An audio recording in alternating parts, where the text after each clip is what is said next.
Hi guys, so the Health Secretary Sajid Javid appeared on the Trevor Philips show, where he answered questions about those making the perilous channel crossings and what Britain was going to do about it.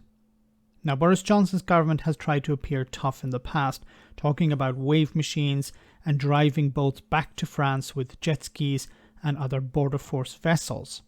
On Sunday, a trade union representing Border Force employees condemned the actions of the Home Secretary, who recently said that she would give immunity from prosecution to those who engaged in the pushback measures. And then Javid used the standard lines that have been debunked 100 times. What is your plan to solve this? Well, I think that the Home Secretary is doing a lot. So, for example, But she, as you just said, it's a thing we have to do in cooperation with others. And she doesn't even get invited to the discussion to solve it. Well, part of it, of course, is about cooperation, and that is a big, important part of it. Part of it is things that we can do domestically. So the Nationality and Borders Bill that we have in front of Parliament now will make this, dealing with this challenge easier than it is today. It will mean that, for example, that if you are someone that comes from a safe country like France and then somehow gets to the UK and then claims asylum, that we will first understand that you're more likely to have been an economic migrant, because otherwise you would have claimed asylum in the first safe country you were in. Now, this is a lot of crap, and this has been debunked hundreds of times. Now, I'm going to leave a link in the description of this video to this fact-checking website, and it says here clearly, do refugees have to stay in the first safe country they reach? What's claimed? Under the Geneva Convention, refugees should seek refuge in the first safe country they come to. This is actually incorrect. The UN Refugee Convention does not make this requirement of refugees, and UK case law supports this interpretation. So the UK supports this. So you have the Health Secretary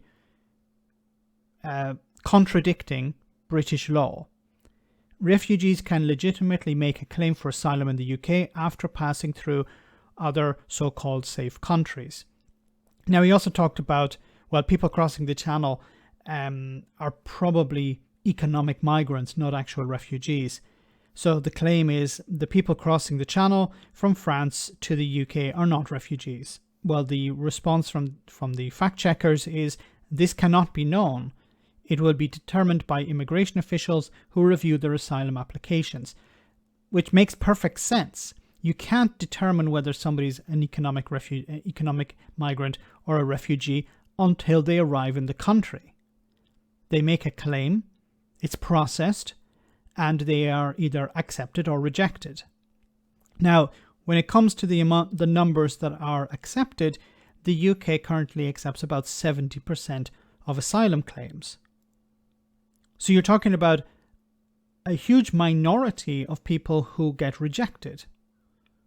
So where is the crisis here? If the government are saying there's a huge crisis, there's a massive number of people arriving, many of these people are not true asylum seekers.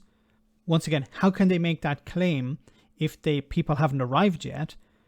And then how can they make that claim if 70% of those people are accepted? This is just another means to convince the racists and the bigots to be angry, to believe that, look, we as a right-wing government are doing something about this problem, vote for us. Now, just one final point. This is from the BBC, and I'll leave a link in the description of this video too. It says here, and you can look at the graph here, crossings in 2021 so far exceeded previous years. And yes, 2021 is much higher than previous years. But it says here, the UK receives less than half of the asylum applications which France gets. Most refugees stop in countries bordering their own. There are about 3,700,000 displaced Syrian people in Turkey. The UK has taken in less than 1% of that number through resettlement or asylum from Syria since 2014. 1%. Many people stay in France. The majority of people stay in France. A small number of them attempt to continue on to Britain. Why do they do that? Because they have friends, family in Britain, or they speak the language and there's a better chance of them being able to stay in the country if they're able to speak the language. Those are the reasons. Not because they're looking for jobs, even though you would imagine at this moment Britain would be very happy to take in people who are looking for jobs because many of them have skills that are required. This is an attempt to keep the racists and the bigots happy, and unfortunately, it seems to be working.